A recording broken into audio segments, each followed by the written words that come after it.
हे दोस्तों, welcome back to my YouTube channel.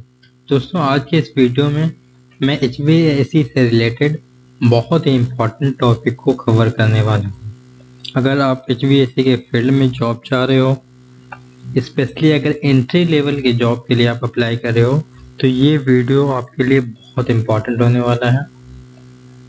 इस video को देखने के बाद आपको एक ब्रीफ आइडिया, एक बहुत अच्छा आइडिया हो जाएगा कि एज अ साइट इंजीनियर एक एचवीएसी इंजीनियर की रिस्पॉन्सिबिलिटी क्या क्या होती है। ठीक है, और अगर आपको ये वीडियो अच्छा लगता है तो चैनल को सब्सक्राइब कर दें और वीडियो को लाइक करें। ठीक है, तो चलें शुरू करते हैं। शुरू करने से पहले एक क्वेश्चन है, बहुत इंटरेस्टिंग क्वेश्चन है कि क्या आपको पता है कि fully furnished AC air condition home जो वो कब और कहाँ बना था? अगर आपको पता है तो अपना कमेंट बॉक्स में लीव करें। अदरवाइज इस वीडियो के एंड में आपको ये इस क्वेश्चन का आंसर मिलने वाला है। और बहुत इसके साथ एक इंटरेस्टिंग फैक्ट भी है जो हम जानेंगे आगे। तो चलें वीडियो को शुरू करते हैं। सबसे पहली चीज़ जो इस वीडियो में मैं बताने वाला हूँ वो ये है कि मैं from the beginning of the project, जब प्रोजेक्ट अवार्ड होता है या अवार्ड होने से पहले जब कोटेशन की टाइम आती है, कोटेशन सबमिट करने की टाइम आती है, एस्टिमेट करने का टाइम आता है, तो उस टाइम से लेके हैंडओवर डॉक्यूमेंट्स, हैंडओवर तक जो रिस्पॉन्सिबिलिटी होती है वो हम यहाँ पे डिस्कस करने वाले हैं। बेसिकली ये वीडियो काफ़ी लंबा हो गया था तो मैंने इसे 2 पार्ट में डिवाइड किया हूँ। एक पार्ट ये है, अगला पार्ट कुछ दिन के बाद हम इसको रिलीज करेंगे। ठीक है, अपलोड करेंगे। ठीक है, तो चलें सबसे पहले हम बात करते हैं कि देखो आपको एक कोटेशन अपना प्रपोजल ऑफर मुझे मिला है। दिस मीन्स आपकी जो कंपनी है उसे एक अपॉर्चुनिटी मिला है कि एक प्रोजेक्ट है उसको कोड करना है। ठीक है, तो सबसे पहली चीज़ क्या है कि if you are a site engineer, ठीक है, अपने आप को एक साइट इंजीनियर कंसिडर कर लो। ठीक है, तो आपको प्रोजेक्ट इंजीनियर या प्रोजेक्ट मैनेजर के साथ अपने साइट विजिट करना है। ठीक है, जो इसमें सबसे पहली और सबसे इम्पॉर्टेंट चीज़ है वो ये है कि because if you are still new but you don't need to show that कि आप फ्रेशर हो। अगर आपने अपने आप को एक्सपोज कर दिया कि आप फ्रेशर हो तो फिर सामने वाले बंदे को ना आपसे बात करने में इंटरेस्ट नहीं लगेगा। ठीक है, so you don't need to show कि हाँ आप फ्रेशर हो। ठीक है, पहली चीज़। उसके बाद अब थोड़ा कॉन्फिडेंट हो जाओ, कोई मुश्किल नहीं है। ऐसा नहीं है कि जो 3 साल 4 साल 5 साल से बंदे काम करते हैं वो बिल्कुल उसको सारी चीज़ें पता होती है, ऐसा नहीं होता है नॉर्मली।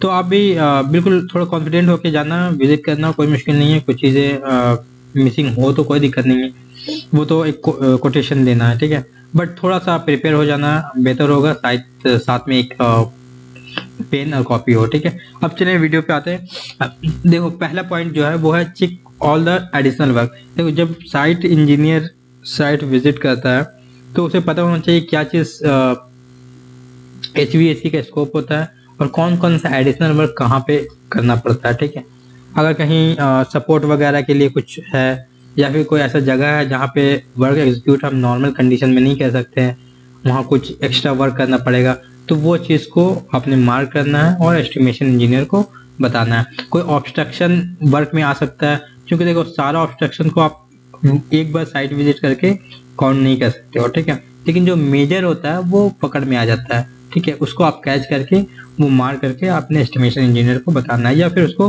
आपको अपने साथ रखना है, बाद में जब प्रोसीड हो पेपर वर्क में तो वो आपको काम आएगा। ठीक है, इसके साथ साथ accommodation and residential facility, because you will be the site engineer of the project, so you must have to know about the accommodation and residential facility। ठीक है, ये चीज़ इंपॉर्टेंट है। उसके बाद नेक्स्ट जो आगे बढ़ते हैं, देखो if you award the project and want to proceed for the contract paper.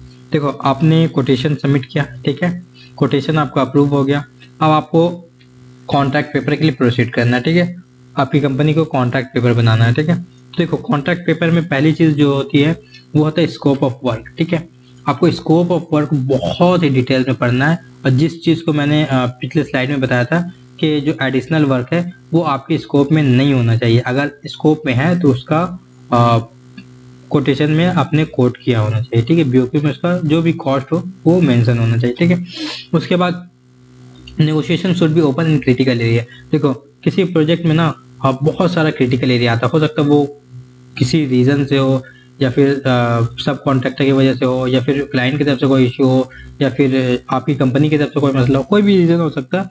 तो उसके लिए नेगोशिएशन के लिए जो भी सिस्टम हो, जो भी प्रोसेस हो, वो मेंशन होना चाहिए कॉन्ट्रैक्ट पेपर में, राइट। उसके बाद नेक्स्ट पॉइंट आता है check the clause and provision of the contract. ठीक है, देखो मैं ये जो भी कॉन्ट्रैक्ट पेपर ये नॉर्मली क्लाइंट के थ्रू प्रोवाइड कर किया जाता है, उसमें सारा टर्म्स एंड कंडीशन, सारा प्रोविजन क्लियरली मेंशन होता है। ठीक है, तो आपने सारा क्लॉज, सारा प्रोविजन को वेरी क्लोजली उसको रीड करना है। ठीक है, राइट।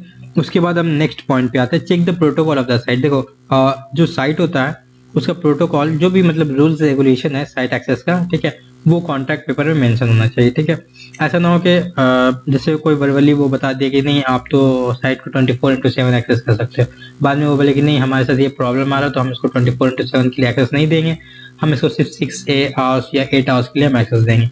फिर आपने कैसे एग्जीक्यूट करना है वर्क को वो आप समझो। ठीक है, तो इसके लिए बेहतर होगा कि आप जो साइट का प्रोटोकॉल है वो कॉन्ट्रैक्ट पेपर में मेंशन हो जाए, ताकि बाद में वो इससे अलग ना हो पाए। ठीक है, इसको डिनाई ना कर पाए। ठीक है, उसके बाद official permission for site access. देखिए जो साइट है तो उसका एक परमिशन एक्सेस करने के लिए, वर्क को एग्जीक्यूट करने के लिए आपको साइट पे एक्सेस करना होगा, तो साइट एक्सेस करने के लिए परमिशन चाहिए होती है, तो उसका एक ऑफिशियल परमिशन होना चाहिए। देखो क्योंकि बिजनेस में क्या होता है ना कि वर्बल परमिशन या वर्बल अप्रूवल का कोई वैल्यू नहीं होता, तो आपके पास ऑफिशियल परमिशन एंड अप्रूवल होना चाहिए साइट एक्सेस के लिए, ड्राइंग के लिए। उसके साथ साथ एक इंस्पेक्शन ऑफ मटेरियल जो बेसिकली है, ये जो मटेरियल होता है, जो भी अगर आप प्रोजेक्ट को एग्जीक्यूट करने जा रहे हो, उसमें बहुत सारे इक्विपमेंट होगा, बहुत सारा मटेरियल होगा, उसका जो ब्रांड होता है ना वो मेंशन होना चाहिए। ठीक है, ताकि बाद में ऐसा ना हो कि आपने अगर किसी चीज़ का, किसी चीप ब्रांड को प्रीफर किया अपने कोटेशन में, बट बाद में क्लाइंट कहे कि नहीं ये तो बहुत ज़्यादा इसका क्वालिटी सही नहीं है, तो आपने कॉस्टली लगाना, तो फिर you will have to pay a bit more. Okay, so next point है responsibility of site engineer before mobilisation of material and man power. देखो आप साइट इंजीनियर हो ना, तो आपको मटेरियल एंड मैन पावर से पहले साइट पे अवेलेबल होना पड़ेगा। ठीक है, वहाँ आपको बहुत सारी चीज़ें अरेंज करनी होगी। देखो सबसे पहली चीज़ जो है ना, चाहे ये एचवीएसी की साइट हो या किसी चीज़ का साइट हो, कोई फैक्ट्री हो, कहीं पे भी जब वर्क करते हैं ना, तो पहली चीज़ होती है वो सेफ्टी।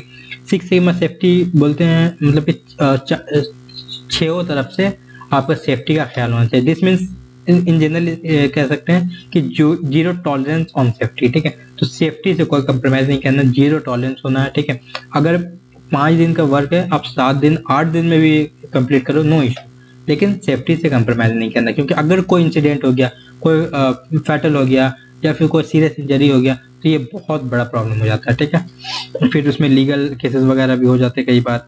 ठीक है, उसके साथ नेक्स्ट पॉइंट आता है 5M। देखो साइट एक्सेस करने के लिए ये 5M जो होता है, चाहे मैन हो, मशीन हो, मटेरियल हो, या फिर मनी हो लोकल परचेज के लिए, या फिर मैनेजमेंट ऑफ साइट हो, ये बहुत इंपॉर्टेंट होता है। कोई भी चीज़ें अप एंड डाउन हो तो ये इसी चीज़ से पूरा, ये it is like a backbone of the project. ठीक है, सो ये इसका एक जो भी प्रोसेस है, अगर आपने मैन पावर कम करना है, ज़्यादा करना है, तो उसका मैनेजमेंट क्या डिस्कशन होगा, कैसे होगा, मटेरियल अगर जो भी चीज़ें हैं वो किस तरह से ट्रांसपोर्टेशन कैसे होगा, इसका इंस्टॉलेशन कैसे होगा, इंस्पेक्शन कैसे होगा, जो लोकल परचेज में जो एक्सपेंसेस होगा उसको कैसे बेयर करना है, इसका पूरा एक प्रोसीजर आपको पता होना चाहिए। ठीक है, उसके बाद नेक्स्ट पॉइंट होता है ट्रांसपोर्टेशन। डेफिनेटली जब आप प्रोजेक्ट एग्जीक्यूट कर रहे हो तो ट्रांसपोर्टेशन का सिस्टम आपको मालूम होना चाहिए। ठीक है, देखो अभी आपने मटेरियल मैन पावर को एग्जीक्यूट नहीं किया है, लेकिन आपको उसको स्टोर के लिए एक प्रॉपर अरेंजमेंट करना होगा। ठीक है, तो एक साइट ऑफिस होना चाहिए जिसमें आप वर्क कर सके हो, जो भी पेपर वर्क हो या फिर कोई डिस्कशन हो, कोई मीटिंग हो। ठीक है, तो वो चीज़ हो। उसके साथ साथ आपको एक स्टोर रूम चाहिए होता है, ताकि जो मटेरियल है वो आप स्टोर कर सको, क्योंकि ऐसा नहीं हो सकता कि एक जो मटेरियल है वो आएगा और इमिडिएटली आप एक ही दिन में उसको पूरा फैब्रिकेट करोगे, उसको पूरा कंप्लीट करके साथ ही साथ इंस्टॉल कर दोगे, ऐसा नहीं होता है। ठीक, उसके बाद एक और चीज़ जो है बहुत इंपॉर्टेंट चीज़ है, वो है simplify the process of work. देखो जो वर्क का जो प्रोसेस होता है ना, उसको आपने ज़्यादा डिफिकल्ट नहीं करना है, क्योंकि अगर आप ज़्यादा डिफिकल्ट कर दोगे तो क्या है कि टाइम ज़्यादा लगेगा, एंड जब टाइम ज़्यादा लगेगा तो फिर वो एफिशिएंट नहीं होगा, it will cost more. Okay, so इसको जो प्रोसेस होता है वर्क का उसको सिंप्लीफाई रखना है। ठीक है, उसके बाद नेक्स्ट स्लाइड चलते हैं हम लोग। देखो after the mobilization of material manpower, आपने सारा काम कर दिया, अब आप मटेरियल एंड मैन पावर को मोबिलाइज कर रहे हो और जस्ट प्रोजेक्ट स्टार्ट मतलब हो गया, ठीक है। तो देखो फर्स्ट पॉइंट क्या है, checking the drawing and accordingly work execution. देखो स्टार्टिंग में क्या होता है ना कि अगर आप किसी न्यू साइट पे विजिट किए हो, उसको एग्जीक्यूट करना शुरू करें, तो जो इसका जो सिविल प्लान होता है और जो स्ट्रक्चर वगैरह होता है उसके बारे में बहुत ज़्यादा अवेयर नहीं होते हो, तो स्टार्टिंग में आपको स्लो वर्क स्टार्ट करना है, ठीक है, और बहुत ही एहतियात के साथ बहुत ही केयरफुली आपको वर्क एग्जीक्यूट करना है, ठीक है। उसके बाद नेक्स्ट क्या करना है, देखो वर्क एग्जीक्यूट हो गया, आपने सबसे पहले क्या करना है कि एक इफेक्टिव वर्क शेड्यूल प्रिपेयर करना है, ठीक है, कि आपके पास एक वर्क शेड्यूल होना चाहिए कि हाँ 15 डेज के अंदर मेरा ये टारगेट है, 30 डेज का ये, 45 डेज का ये, उसके बाद आपको ये वर्क उसी हिसाब से एग्जीक्यूट करना है, ठीक है। और सेफ्टी पे कोई कंप्रोमाइज नहीं, चाहे वो किसी भी हो। देखो as a site engineer safety से आपको बहुत ज़्यादा लेना देना नहीं होता है, लेकिन एक प्रोफेशनल होने के नाते आपका ये दायित्व बनता है कि सेफ्टी पे आप अपना कंट्रोल रखें, ठीक है। अगर कोई मसला है तो आप सेफ्टी ऑफिसर जो है उससे बात करें या फिर अपने हायर मैनेजमेंट से बात करें, ठीक है, लेकिन उस पर एक अपना रेगुलर उस पर चेकआउट करना है, ठीक है। उसके बाद जो वर्क शेड्यूल आपने बनाया उसको अकॉर्डिंगली फॉलो करना है, उसी के हिसाब से एग्जीक्यूट करना है ताकि प्रोजेक्ट डिले ना हो, ठीक है। एंड नेक्स्ट पॉइंट बहुत इंपॉर्टेंट है, ये है the quality should be high, specially जब आप इनिशियल स्टेज में हो तो जो क्वालिटी होता है प्रोजेक्ट का वो बहुत हाई होना चाहिए। बहुत हाई ना भी हो तो वो मतलब कि स्टार्टिंग में जितना ज़्यादा हाई क्वालिटी होगा वो उतना बेहतर है, क्योंकि देखो अगर स्टार्टिंग में क्वालिटी सही नहीं होगा तो उसके दो रीज़न है, दो बहुत इंपॉर्टेंट रीज़न है। पहला ये है कि जो क्लाइंट है उसके नज़र में आपका एक इमेज बन जाएगा कि इसका क्वालिटी सही नहीं है, ठीक है। दूसरा चीज़ ये है कि अगर आप स्टार्टिंग में ही क्वालिटी से कंप्रोमाइज़ कर लोगे तो वो प्रोजेक्ट उसी हिसाब से जाएगा, तो आपने स्टार्टिंग में क्वालिटी से कोई कंप्रोमाइज़ नहीं करना और बहुत अच्छे से क्वालिटी का ख्याल रखना, ठीक है। उसके बाद take all approval and permission officially, ठीक है, जितना भी ऑफिशियल परमिशन या अप्रूवल चाहिए वो ऑफिशियल होना चाहिए, वर्बली कुछ भी नहीं होना चाहिए। Keep all format with you.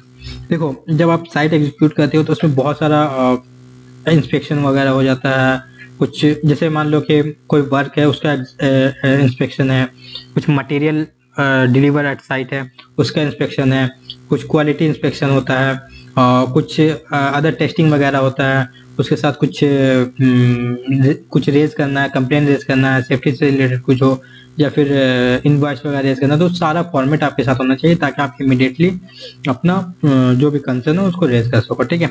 उसके बाद एक बहुत इंपॉर्टेंट चीज़ है, बिलीव में ये आपको एक बहुत अच्छा आइडिया देता है, ठीक है, कि जो आपका ड्राइंग है जिसको आप एग्जीक्यूट कर रहे हो उसको आप अपने जो साइट ऑफिस है उसकी एक वॉल में बड़ा साइज में A4 या सॉरी A1 या A0 में, ताकि वो क्लियरली विजिबल हो, ठीक है। वो आप पेस्ट कर दो, उससे क्या होगा ना कि जो वर्क आप सुबह से शाम तक एग्जीक्यूट करोगे तो एंड ऑफ द डे आप उसको जस्ट मार्क कर लो, ताकि उसके साथ उस आपके पास एक डेटा रहेगा कि हाँ हमने इतना वर्क एग्जीक्यूट कर लिया एंड ये रिमेनिंग वर्क है, ठीक है। उसके बाद प्रिपेयर एज बिल्ड ड्राइंग। देखो जब आप प्रोजेक्ट हैंडओवर करते हो तो एज बिल्ड ड्राइंग आपको हैंडओवर करना पड़ता है, ठीक है। तो स्टार्टिंग से ही आपने एक ड्राइंग को रेगुलर अपडेट करना है एज पर साइट कंडीशन, और वो आपका फाइनल जाके एज बिल्ड ड्राइंग बन जाएगा। ये था आज का वीडियो। एंड नेक्स्ट स्लाइड जो मैंने क्वेश्चन किया था उसका आंसर है कि पहला जो as build air condition home जो बिल्ड हुआ था वो यूएसए के मिनिपोलिस में हुआ था, वो 1913 में हुआ था। दिस मीन्स आज से 1008 ईयर्स अगो, ठीक है, सॉरी 108 ईयर्स अगो, ठीक है। एंड इसका जो इंटरेस्टिंग फैक्ट है वो ये है कि चार्ल्स गेट्स जो ऑनर था इस बिल्डिंग का, वो ये सर्विस को लेने से पहले ही मर गया। अब इसमें मुझे तो पर्सनली नहीं समझ में आ रहा कि वो खुशी से मर गया या कोई और रीज़न था, ठीक है। सो होपफुली ये वीडियो आपको अच्छा लगा होगा। जाते जाते एक रिक्वेस्ट होगी आपसे कि चैनल को सब्सक्राइब कर दें, वीडियो को शेयर करें, लाइक करें, और अगर कोई ऐसा बंदा है जो एंट्री लेवल जॉब के लिए अप्लाई कर रहा है तो ये वीडियो उसके तक पहुंचाए ताकि वो इससे बेनिफिट हो सके। तो thank you for being with me.